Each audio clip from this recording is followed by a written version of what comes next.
Hello and welcome to Check 1 2, where we give you the lowdown on testicular cancer by talking to survivors, advocates and supporters, all recorded here at the world famous podcast studio Glasgow.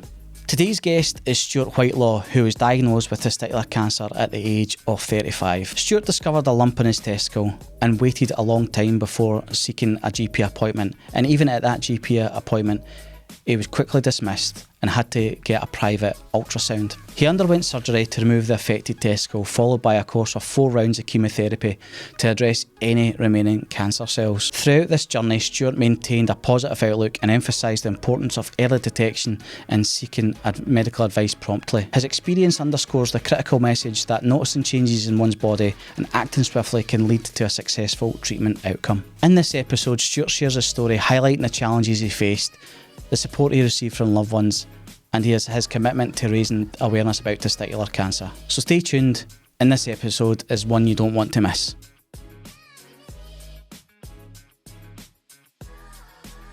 Thanks very much for coming on Check 1 2. No problem. And if you can just give us a little bit of background on yourself, your kind of name, your testicular cancer journey, and we'll just chat after that. Sure, no problem.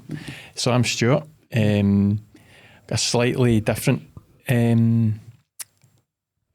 background to it all, if you see what I mean. You'll see what I mean in a minute. But it kind of all started in Fort William, of all places. So it was summer 2012. So it was a wee while ago now, so apologies if I'm not quite getting all this right in terms of chronological order and stuff. So I was training for the Great Caledonian Challenge. Fitness was good. Fitness was pretty decent. The shower of the morning, we went up the night before. So the shower of the actual event itself, I found a lump. That's not good. Put it to the back of my mind, did the challenge, so it's like 54 miles, so it's like all nights through the night and stuff, so it's quite tough going. So on the next day, so I was kind of tired, down the road, didn't really do anything about it. Just kind of left it. I thought it was maybe a wee injury from I'd done loads of training for it. So this kind of went on and on for me. So it was a few weeks. I was in quite a lot of pain, which I believe is unusual. I don't know if you had any pain. Yeah, I had a little bit. I had what I felt was like a tugging, pulling pain. And it was only when I was going down the stairs. So, right, okay. Because what I'm led to believe is it's quite unusual to be in just quite so much pain. So, long story short, it kind of went through that summer. And eventually I just kind of broke down. My girlfriend at the time, now wife, Gillian, kind of said, right, you need to go to the GP. So went to the GP. He thought, it's nothing really to worry about. You probably just pulled a wee cyst or it's related to that run. So that's fine. So nothing really came of it. It wasn't going away. The pain was really pretty bad. So to and fro, and I was kind of all over the place at this point. I was in so much pain. It was like my work was all over the place. So it was like a tough time. But eventually went back because we went to see another doctor this time, and she examined me and then immediately referred me for an ultrasound. But because of the time that had passed, I think my mum and dad were getting quite concerned about it. At this point, my worrying about it and stuff. So they actually kind of paid for me to go to Ross Hall to see someone. Right. So this is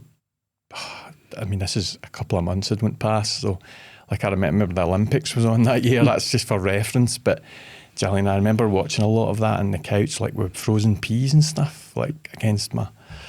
So it was like, it wasn't good. And it was all the worry and stuff. And then I kind of knew, I didn't know anything about it, but at the back of my mind, I'm thinking, this isn't good. So I'm eternally grateful. So they arranged for me to go to Ross Hall because I think the ultrasound from the second GP was going to be maybe 12 weeks or something, right, 10 weeks. It might not have been as long as that, but it was something like that. So they could see how worried I was getting at this point. So went straight to see him. He examined me pretty much in the next day for an ultrasound. That's when I knew it was like a Friday. I knew that he thought that that's what it was. Went back to see him once they'd got the results from that ultrasound, and he said, look, I need to get you, this is a tumour, we're going to have to get this out. But I just kind of knew it in myself by that point that, yeah, that's what it was. So obviously you've got so I think it was like the next Friday. In fact, it was like, this is like the Monday from the Friday ultrasound. And he was saying, yeah, we'll do this. And he was like on the phone to someone.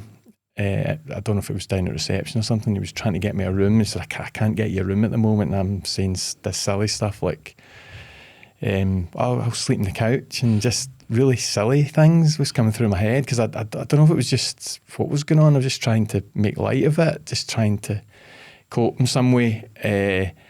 But pretty much the Friday after the operation, not the best, obviously, to go through that. Yeah. So that was quite tough going for everyone around about me as well. But then you've got that wait, haven't you? Like till you find out, once they do the biopsy to find out if it's cancer. So you kind of know it is. I kind of thought myself it would be.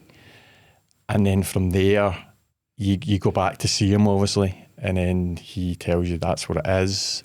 And then that's when all the scans start, and then that's when things start to happen. As luck would have it, because I'd went through Ross Hall, that's where the beatson came in for me, which was a big thing. It was actually, I think it possibly would have been Wishaw or somewhere out my way, if I'd not went to Ross Hall. So that was lucky in that respect.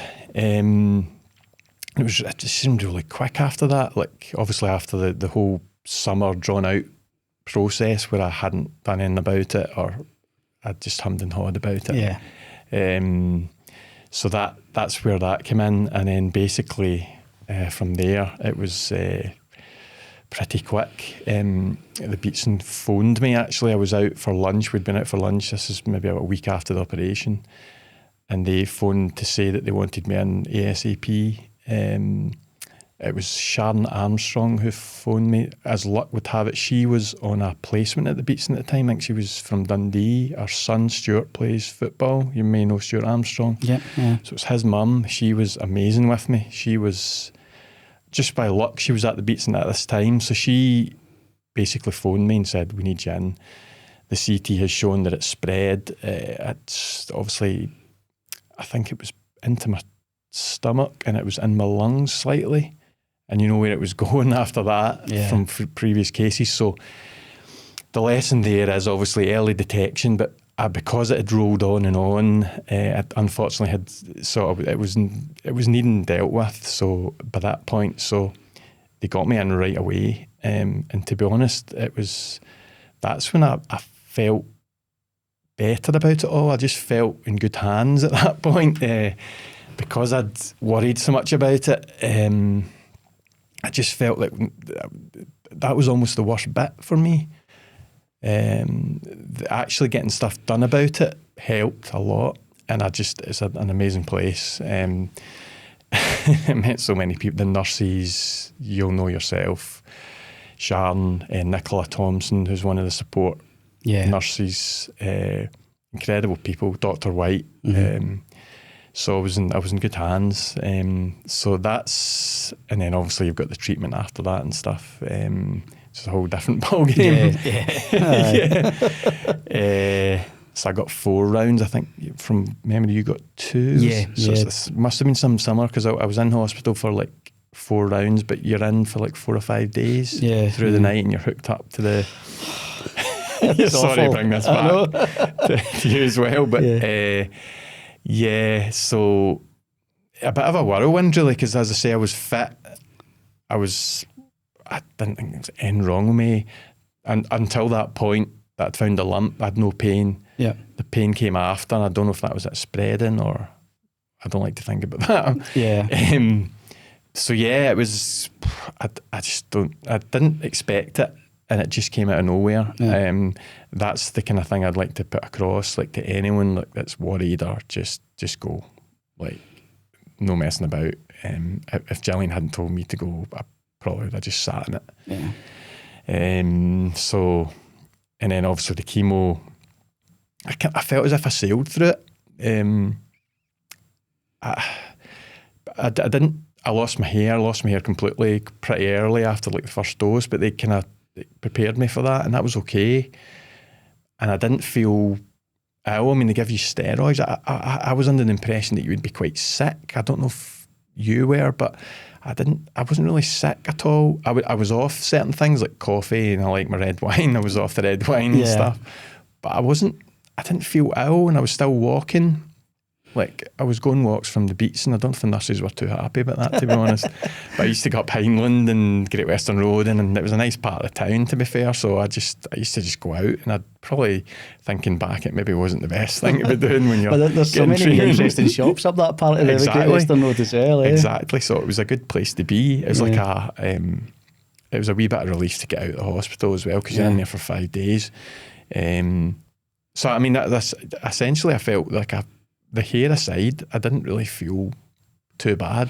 I didn't feel too like nauseated at the time. Like, there was days that I felt it, and I was eating Ritz crackers to kind of circumvent that. Yeah. But the steroid was probably the same. So it was for me, I got a thing called dextromethasone.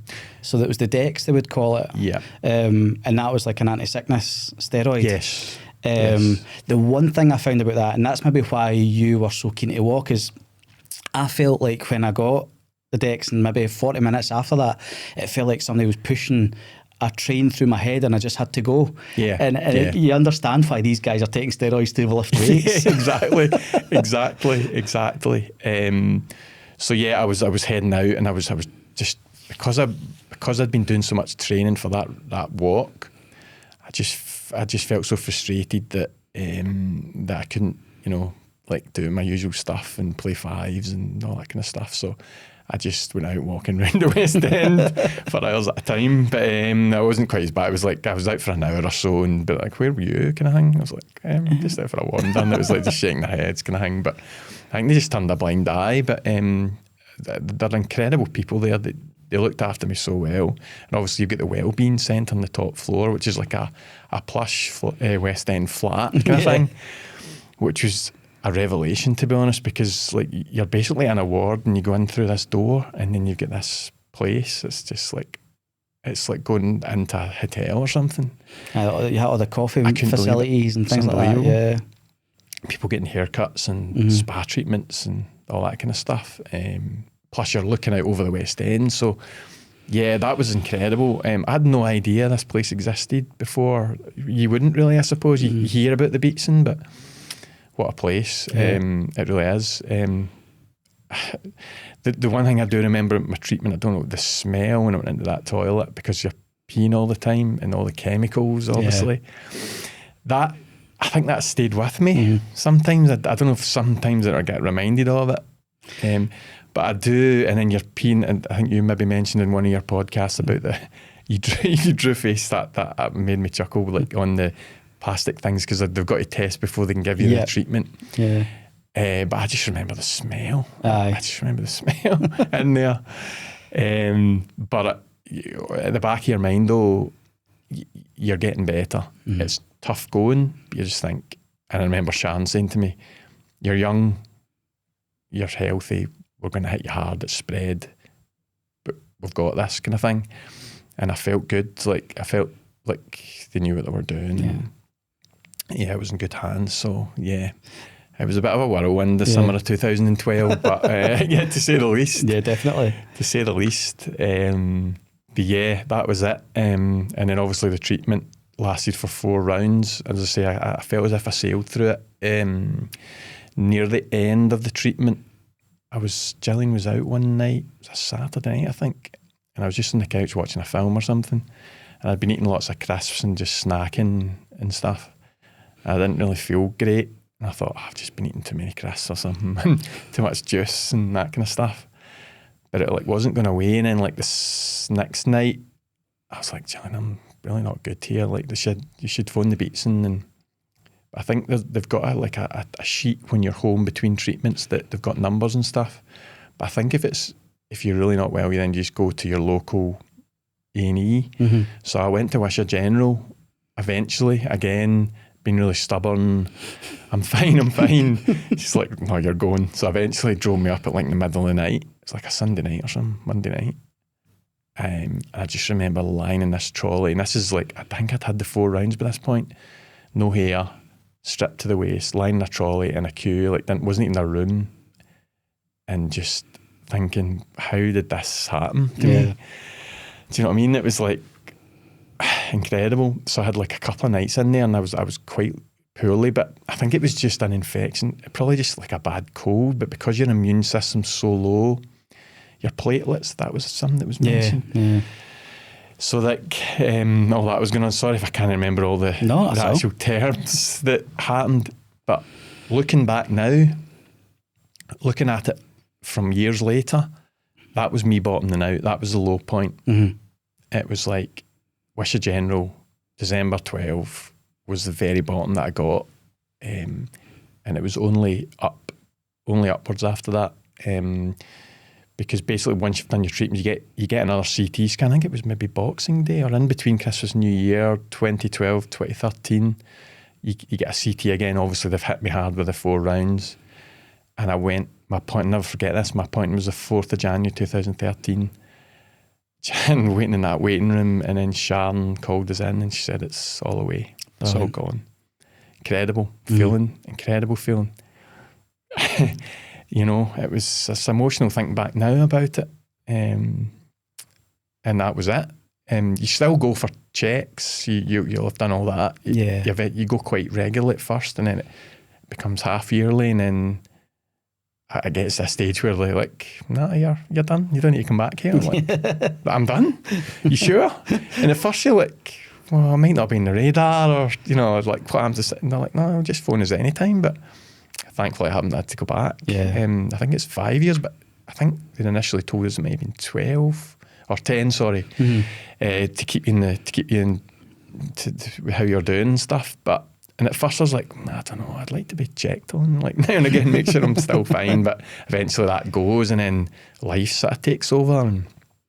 And one funny story, that's funny, obviously on the 4th of January, like just been given the all clear more or less.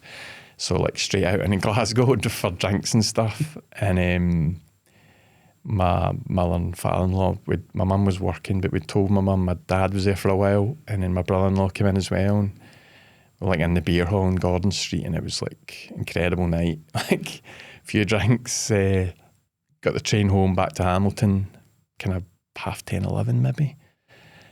And as you do after a few drinks, I had to like relieve myself. So can you believe it? So I was like down a lane, not great. Anyway, police came round the corner. That, of all nights for that to happen, never happened in my life. And he booked us for it, gave me a ticket and stuff, or whatever it was. I can't remember how it all worked, but took my name and address. But I must have told him what I'd just been through and what had happened that day, just to try and garner a little bit of sympathy. Yeah, to get a little bit of sympathy. Yeah. But he still gave me the thing, so I was like, oh, fair enough. Wasn't really bothered anyway. It was in the scheme of things. Yeah. But interestingly, I went to Hamilton Sheriff Court maybe about a month or two after to pay it, which is like you get an on-the-spot fine or something. It's £60 or something. 60 quid. Yeah. And it's all right, okay. There's a reason I know that. Yeah, indeed. Yeah, something like that. So yeah, I went to pay it, and I went to the desk, and I'll never forget this, I handed the form over, and the woman said, okay, she went away, and I seen her like talking to someone else, and I was like, I don't know what's going on here. Came back, said, nah, the police officer made a mistake filling the form in. There's no fine to pay, and that was that. So it was like he must have. So thanks to that policeman, whoever he was, he must have deliberately missed something out. So that was a happy ending as well. So, good. So that was an interesting end to that time, to be honest. But yeah. So a wild ride though for you. It was, and it was all quite quick. Obviously that summer was torture though, like going through all that pain, and essentially the first GP sent me away. I don't know how common that is.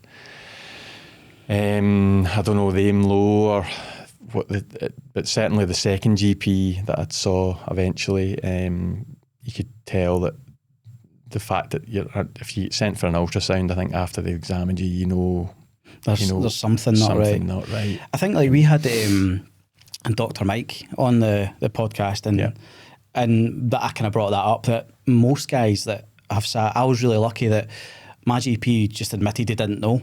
He was like, Paul, I don't know what that is. We'll send you up to urology and we'll get them to have a look at it. So I was really lucky in that regard.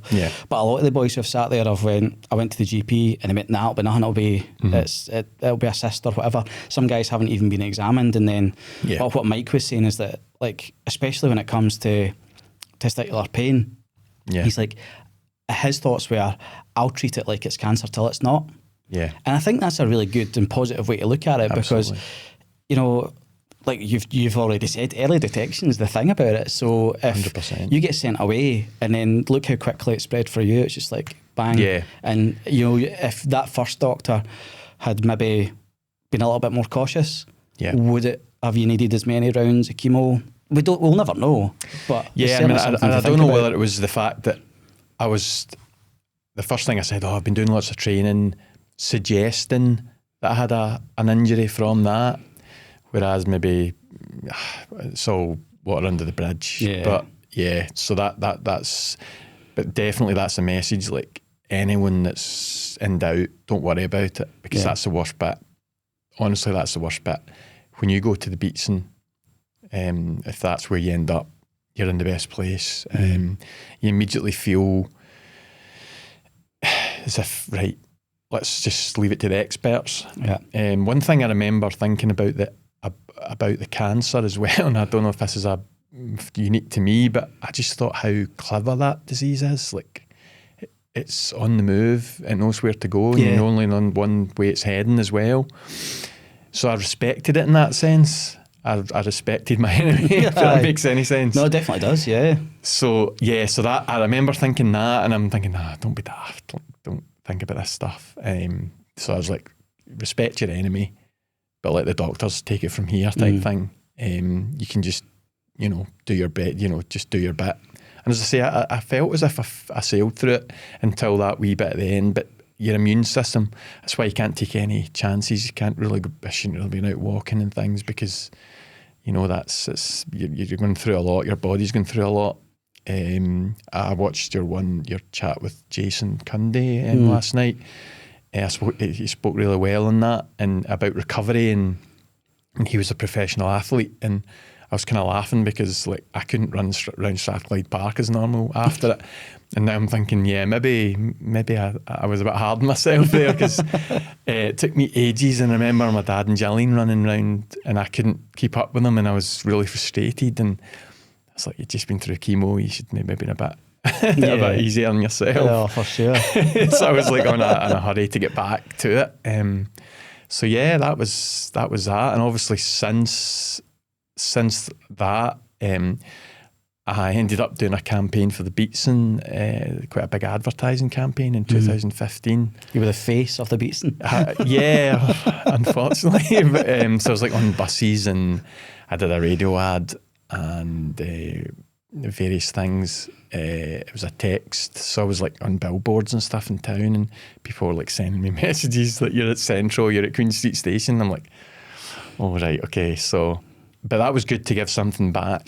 Nicola was involved in that as well, so we did sort of photo shoot, and I did some interviews and things. And funnily enough, I remember one of my checkups when I went back to the Beatson, when you're just things lying about to read, and I saw about a guy who had struggled with being able to conceive, have kids and stuff, and then obviously that was an issue for me as well, because I had the whole IVF thing then came after that, so and that dragged on for a long time. So there's that whole story as well. If I can, feel free to tell you a bit about that. So obviously, if I go rewind back to when I first went to the Beatson, they said that obviously the risks. So when you have chemo, the risk is that sperm gets damaged and you become infertile and so on. So they said that we'll take a sample. And it was like the first day there, I think. So, but I couldn't produce one. It wasn't, but they said can be quite common because there's a lot going on at that point. But then you're obviously get hit with the cancer diagnosis, and then you've got that thrown in as well. So it was like, right, I've not been able to give a sample here. I could be in trouble like further down the line. So, but we just kind of, I remember saying to my mum and dad, and we just need to park that just now. I need to get myself better, and then we'll revisit that after the treatment and stuff. So, like, obviously, when I got better and things, we went to the clinic at the Glasgow Royal Infirmary, and then again, it was like trying to take samples, and it just wasn't happening. And I'm thinking, it's not going to be good. And obviously, so it's tough for Gillian then as well. So this dragged on a bit, and then just by chance, I didn't even know this was a thing. We were introduced to a surgeon, and he said we can try. I think they do a testosterone check, was how it worked, and said we can do sperm retrieval surgery. And I was thinking, okay, I'll bring it on. I've had worse, so let's see. And funnily enough, that was painful. Aye, I'm not surprised. It was painful, so they take it from source without getting into any detail. And I thought, right, well, this is the last throw of the dice. By this point, I was like, because when I was 35, so I'm sort of 40 now, and when this was all happening, so I'm like, right, okay, this is the last throw of the dice. Let's go for it. So they did it, and they managed to get like 7 straws from sperm retrieval. So it's a lot. It is a lot. Yeah. So that was unexpected. Yeah. Unexpected, which meant that we could then go down the IVF route, so I think once I'd had the surgery, I'd kind of done my bit. I think you discuss this before. It's tough on Gillian then, for all the IVF stuff really was down to her. Yeah. So thankfully I managed to get it through that, which I didn't even know was a thing, if I'm honest, the retrieval surgery. But I had just started a new job as well, and my friend Jack from work and I were down in London for the induction, and it was just after it, and I was struggling a bit. I was struggling to walk, shall we say. It was pretty painful, but thankfully it was good. It was successful, so that was all good. And then we went through that, and then that kind of went on, and then obviously we got round to just about ready to go with the first, and then COVID hit. Oh. So that was like another thing. So then that all got delayed, and then eventually we managed to get going, and then it was successful the first time, and we had a wee girl in 2021. She's nearly 4 in April. So yeah, it's incredible. That's like it's a good story at the end. Yeah.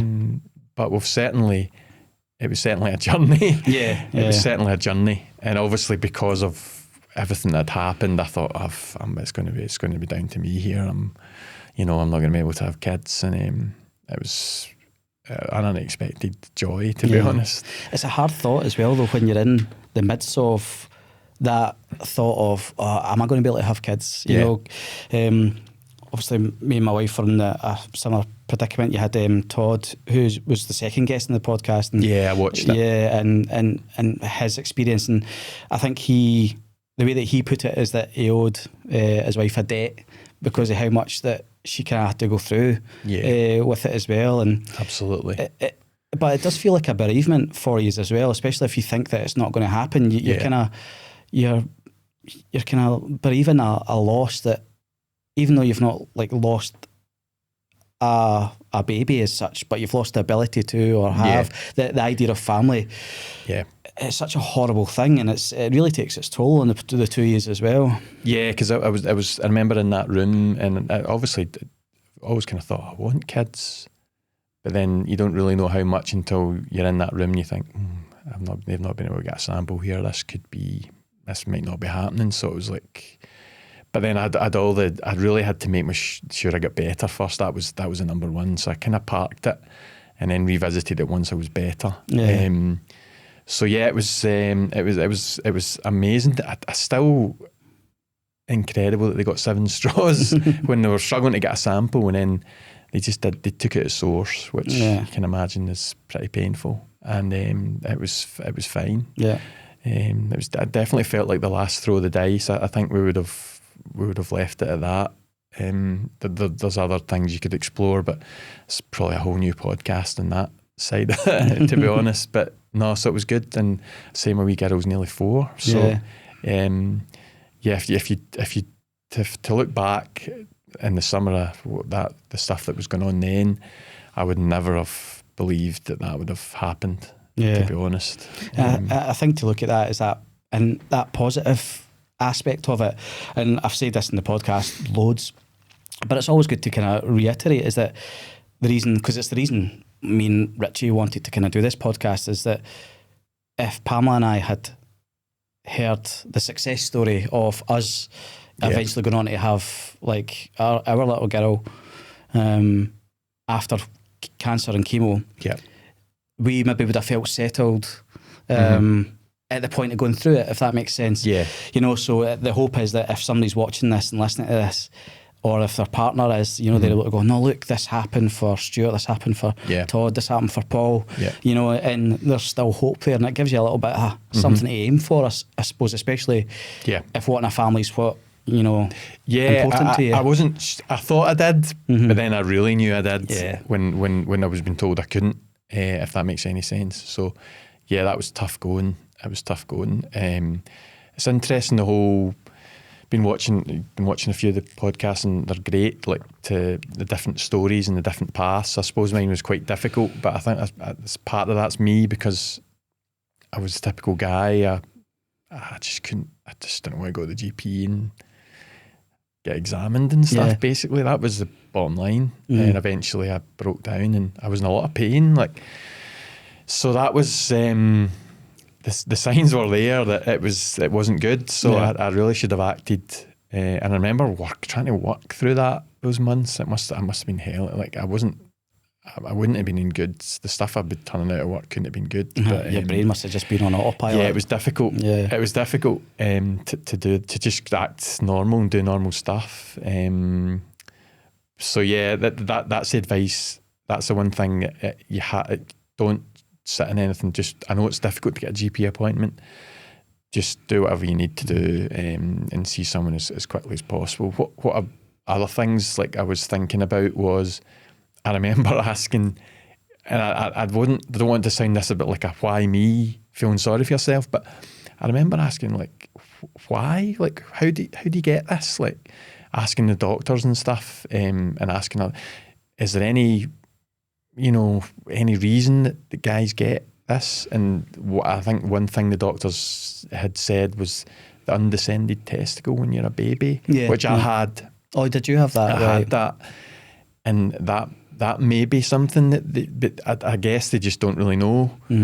And other things are like a trauma, like quite close to like a major. I had a fall. Like I just don't know. They just don't know. I had quite a bad fall in the ice that summer, that winter, and then you're thinking, was it that and I just don't know. But I was interested to know, if there's any developments on that side of it, where that comes from. I know they're doing the undescended testicle is certainly like a study that's in full flow just now. To the point where I think it's Cahonas as well. It's like whoever I'm terrible for remembering names now, but whoever the professor was that was kind of pushing the study forward, we were kind of hoping to kind of, jump on board with that, and it be a case of like, well, if they're going to start telling families like, if this is happening, you are going to be more susceptible to maybe getting testicular cancer. Exactly. And then here's this resource, and it being, because we're in partnership with the NHS now in terms of like giving the care boxes out now. So when we're able to do that, and we're trying to kind of build on that, and if we can be the kind of go-to source and resource for even young men who are turning 16 and they're getting told like this is going to be the point where you have to really check yourself, and so I don't know where they're at with that now in terms of the outcomes, but it's certainly an ongoing study. So yes, I was interested in that. So that's good. That sounds like they're there's things going on there. So yeah, I mean, the other thing, obviously, when you're in the Beatson as well, is there's a couple of people not so lucky even when I was in. So I mean, and also like no lumps. Like they just got. I think I remember one chap was in and he just got really sick. He just doubled up in pain. Like went to A&E and it turned out there was something there.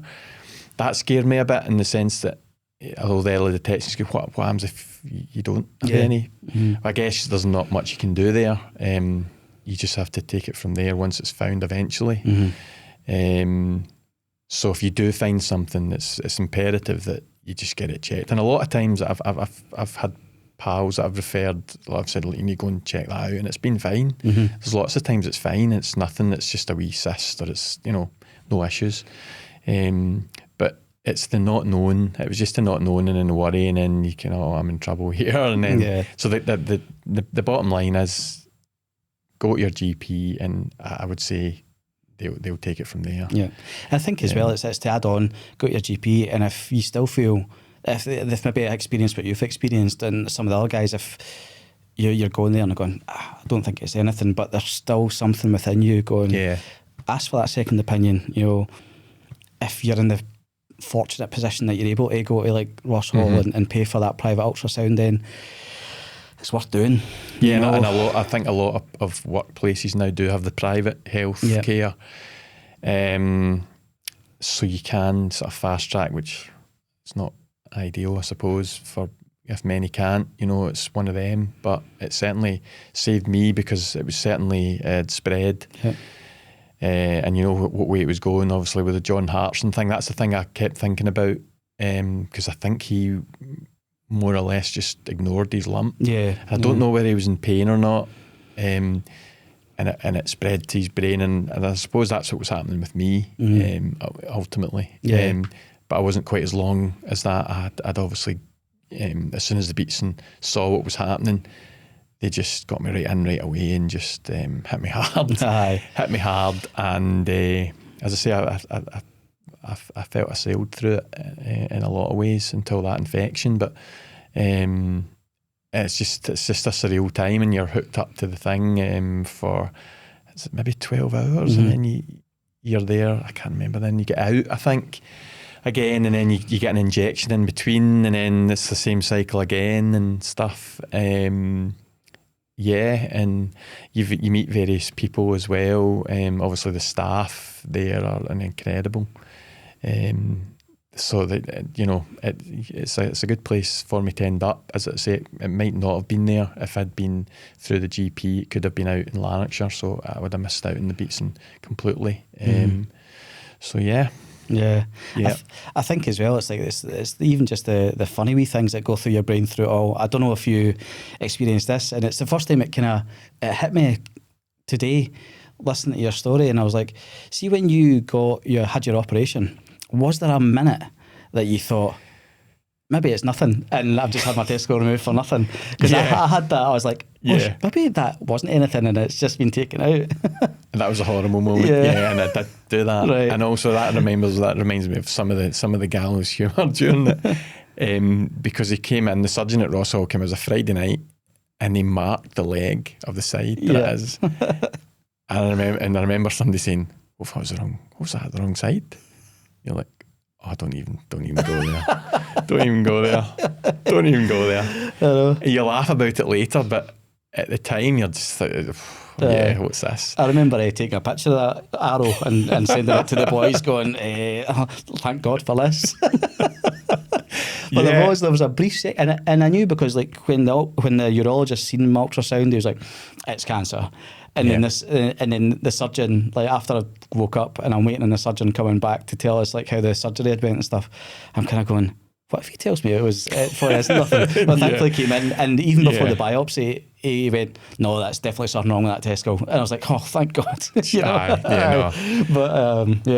But I think mine was sore as well, because I had an embryonic carcinoma, so it was grown inside the testicle rather than just on top of it. So I think that I think that might have been the same as me, actually. Because I was probably then herniated, that's when you start to feel the pain, because it's actually ruptured the testicle. You know, so yeah, I'll never forget that pain. Yeah, the bag of peas should really been the sign that it wasn't good. But it's funny, we had a similar experience, like even just like with you eating stuff and going, I don't feel great, I must have just ate too much. Because I'd done the same with ice cream. I was like eating Ben and Jerry's, and then turned out I had sepsis. It wasn't because I was too much ice cream. Yeah, it was fun games. That was, as I say, that was my low point. And obviously I had seen some of the other pods that they ask if you want the prosthetic. Yeah. What I remember them saying to me about that was I wasn't bothered about that. I did think about it briefly, and then was like, nah. But what they told me is that there could be an infection and I was like, that's the last thing I need. Your body could reject it. Yeah. So I thought, no, it's not worth. It's not worth that. There's a couple of the guys obviously said they got to see the different sizes and things like that as well, but I must have said before that I didn't want it, so the surgeon came in and he didn't. I think he was just asking me again, like, do you want one? But I never actually got to see any of them. I think I pretty much dismissed it, but it's interesting that I'm bringing in showing you different kinds and a wee plate. I mean, maybe we missed out. Maybe there's ones that were lighting up and had bells in it and stuff, and we were like, I would have took the disco testicle, no bother. But as soon as I have to say, as soon as infection was mentioned, and I just thought, no, I've had enough. I've been through enough here. Imagine that happened. You just feel like, nah, no thanks. You've gone through the wars enough. You don't want any more. More surgeries. It was certainly painful the next morning when that's removed. I mean, I'm sure you'll agree. It's a difficult wee spell. Yeah. But the actual treatment itself, as I say, and it wouldn't have been as much for me if they'd got it a little bit earlier. I think to have 4 rounds was quite intense, but it was. I just kept thinking, it's to make you better. Yeah. Trust the doctors in this; they know what they're doing, and you just knuckle down. You had moments like you struggle at times mentally, and I remember like after it, maybe about a year after I went back to work, and I struggled a bit. I think it took a while. It was like a slow dawning of what I'd actually been through, and I struggled a little bit. Next year, I remember I spoke with someone, actually had a few sessions with someone, and that helped just to like talk about it and get a few things out. And also there's the things that come up, like I got married, I got engaged in 2013 as well, so it's like a lot of things, put a lot of things in perspective, a lot of things you need to do. I'm going to do this, I'm going to do that, I'm going to do these loads of things that you think, right, I've got another chance here. And then kind of life takes over, and then you just kind of get back into it, I suppose. I don't know if you find that. It's just your work, and everything just kind of just slowly goes back to normal, and especially when you're not getting checkups. And then I was kind of conscious about, I don't want to keep going on about this. Like, are people sick of me talking about this? And I heard that mentioned in our pod as well, and that's so true. Like, eventually, I think people must be sick of hearing about this. So you just think, okay, and I'm sure they're not. Yeah. I'm sure they're not. But there must come a point in time where you just think, right, okay. I've asked my friends the same question, if like, and funnily enough, there's times that they'll be the ones to mention it or something. Yeah. And but I've asked them a couple of times, like now we're now approaching for me like that 10th year, and I'm kind of like, are you fed up of me talking about this? And my mate Tony was like, I don't think you talk about it enough, or and I think as well as that, like the mental health journey that you have after having it, I think because life does take over, and you do suddenly it's like, right, I'm done, I'm better, like your hair's back, you feel normal, you physically, you're able to do what you're able to do, and suddenly life takes over, and then it's just gnawing away at the back of you. I know certainly like not everybody experiences this, but I did, and I think like it was always just this thing at the back of my head that actually I never really dealt with. I never dealt with the trauma of it. I never dealt with like the the things that happened, like the sepsis, you know, I had avian flu, and there was all this like stuff that went on, and I don't think I properly kind of unpacked that at the time, because you're so in a rush to get back to normal that you don't allow yourself that, you know. Yeah, that would certainly, I would concur with that, because that's probably what happened to me a little bit. And as I say, it kind of caught up with me maybe about the year after.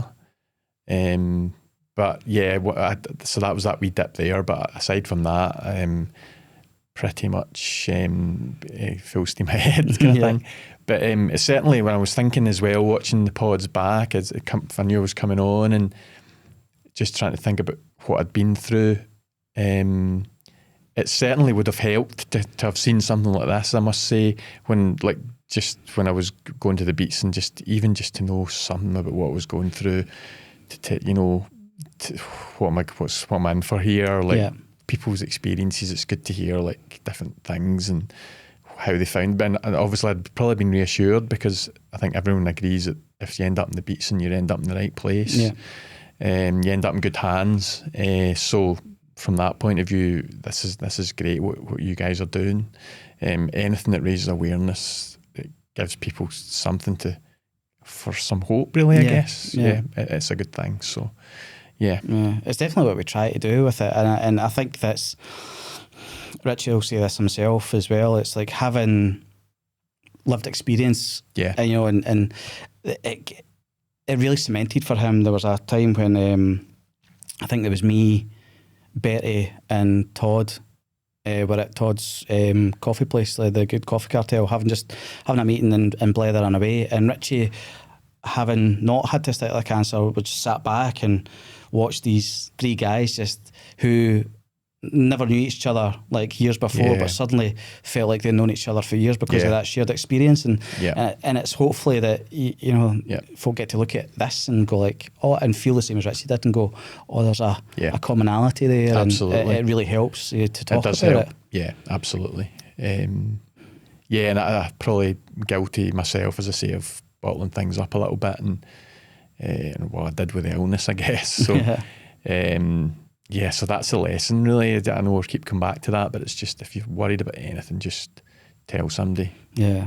Tell somebody, and the doctors will take it from there, kind of thing. Because they know what they're doing. So the biggest hurdle is just going in to get that examination that first time. It was for me. Yeah, it's the first thing. It was for me. It might not be for everyone, but I would just, you know, that's the thing. Like, it is difficult to go and get examined and stuff. It's not easy. Yeah, it's difficult to go and get examined when it's maybe not to do, like with your balls or things like that. You know, so that makes it makes it even worse. Makes it worse. So I certainly put mine off. I put mine off for about a month. I blame having like had the genuine flu for a couple of weeks, but then I still didn't go back to get seen, and then you eventually go in, and it's just like, oh, this is too sore to ignore, or it's too worrisome, and you're like, nah, I kind of have to. I can't juggle everything, and this, I need to like know what's going on. You need to have a resolution for it, you know, whether it's good or bad, you know.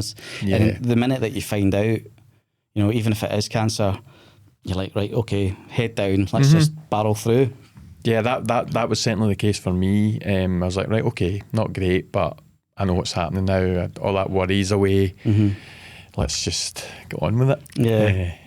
So it's certainly, I feel stronger for it. They do say that, and that's the old cliche, but it doesn't kill you, make you stronger. But it's certainly I don't think about it as much now. As I say, it's still there. It's always will be. And I suppose in the future, if you get it again at some later life, it would probably be quite different, having gone through it the first time. So there is that as well. Or if anyone else I know gets it, I can help to an extent as well. So and you know, if they have to go through chemo, like you're a good sounding board to go. Absolutely. Well, actually, this is what helped me, and I think as well, it's like one of the weird things, and I come across it all the time. It's like different phrases always come up about people who've had cancer, and it's like you're like survivor, cancer warrior, and all this. Like, what's your thoughts on like these types of phrases? Like getting. Yeah, I'd be a bit embarrassed that if someone described me as that. Yeah. I'm happy, I'm proud I went through it, and I'm happy to tell anyone the phrases, and maybe not so much. Yeah, but, yeah. But no, I totally get them. They're totally true, to be honest. But yeah, and I think it's just like that whole ad campaign for the beatson I did felt as if I was giving something back for all the help that I got. Mm-hmm. And obviously it's tough on everyone around about you as well. I had I have to say that, I had a strong network, a strong support group. It's tough for them going through it all in some ways, worse than me, I suppose, because there's not much they can do to see you going through that. Especially parents as well, you know what I mean? And like you obviously like, you seen how worried your parents were for you, like given that they're like, no, we're going to pay for this ultrasound because we want to know for you as well. And it's like, it's a very parental thing to want to do. Yeah, and I don't know I don't know what kind of stage we'd been at if I'd had to wait for the ultrasounds through the NHS. It may have spread further. It could have went to my brain if I've got one, as the joke would go. But yeah, so the same way as John Hartson again, that was a thing that kept sticking out. Yeah. He ignored it, and that's what happened. Whereas if he'd got an early detection, he wouldn't have had any of that. Yeah, I always find it funny as well that the amount of guys who, you know, we talked to, and I was the same. I was the fittest I probably ever was when I got it, and I'm going, well, maybe I don't want to be fit anymore. I know, and then you think, what's the point? Yeah, it's like, what's the point of doing this if that's going to happen to you? That was that. And then I remember thinking as well, now wrongly, I thought, this guy's in their 20s that get this. Again, lack of knowledge on my part, probably hoping it would never happen, but I thought it was like young guys in their 20s that got it. Mm-hmm. And I was 35, so I was a bit older, so that's another thing. So it's maybe, I think it probably is up to 40, maybe 45, 15 to 45. So yeah, and even beyond that as well. Yeah, there was a guy. I was in hospital when he had it, and he was only a couple of months shy his 90th birthday, and he was getting treated. And but he always said, I don't know how I got testicular cancer, son. My balls have been in my wife's purse for the past 50 years. So. yeah, that's good. But I didn't realise that you get as old as that. I mean, if you've got them, you can. I think like the highest instances are always going to be within those rates, and then it's after 45. You head up to, and there's that kind of grey area where it's 45 to 60. Where there's they don't really talk about much, and then they talk about prostate cancer and things like that. So, but it still means that you can, and obviously, young teenagers can get it, 13, 14. Which must be horrific. Yeah. It's hard enough, 20s and 30s, but for a teenager to go through that would be terrifying, I would have thought. Well, I think as well, like the couple of guys who I've spoke to who were teenagers, you'll know yourself, like, see that form when you're in giving your sample. That was daunting, even like being with your wife, girlfriend, partner, let alone being 16. Just having to sit with your mum and dad and go, who do I want to give my sperm to? I don't know. It's a daunting thing. Yeah, and I think I'm pretty sure that we all have that for another. It's like they store it for a certain time, and there'll be a time where they'll say, well, I don't know what they do with it, but so there's it's incredible to think that I think Jason had said in his that 17 years or something, and then his wife used it, so it's incredible what they can do when you think about it. Yeah, but it's a happy ending. There was a happy ending for us, which is good, because you do doubt that when you're going through that. I don't know if we're going to be able to have kids here. So it was this incredible ending for us, certainly. And it's just, as I say, like I saw that magazine and I saw the happy ending, and I thought, nah, it's not going to be me. And I remember it kind of is now. Yeah. So, I think the thing for me, the thing that I always think about now is, like, especially because of the nature of my job, is if I'm sitting in a room full of guys who don't check themselves, it's like, how do I convince them to do it? And it's only by telling your story, I think, as well, you know. And I think like you're a prime example of that. You know, if there's guys sitting in a room, they're like, oh, no, I don't do that. You can go, well, actually, and here's the dangers of that. And I think I would probably, I'd like to think I'd say something. I'm certainly, that's all you can do. You know, you can't make them. You can only give them your story and tell them what happened. And I think it's a cancer that they can treat, and it's the success rates are very high, not 100% though. So you know, you've got to say that, but by and large, it's not, it wasn't a bad one to get. If that doesn't sound too flippant, but yeah, if it's just that C word that's like, it was horrifying at the time. It was pretty horrifying. And as I say, I respected it. And I respected it pretty early, and I thought, this is not to be messed with. Not to be messed with. But yeah, I was in great hands, and I was in the best place, and I owe them everything, really. I owe them everything for that. So yeah, and it was a happy ending for us. So yeah, good. And if you could give and impart one bit of advice to either your younger self or for the guys that we're talking about who are watching this, who you want to, you know, who are going in the midst of going through it. You know, I think most people who find this podcast are probably going through it. So what advice would you give to them? Just hang in there. Hang in there. There's people want to help, and you'll get through it. It might not seem like it, but you'll be fine.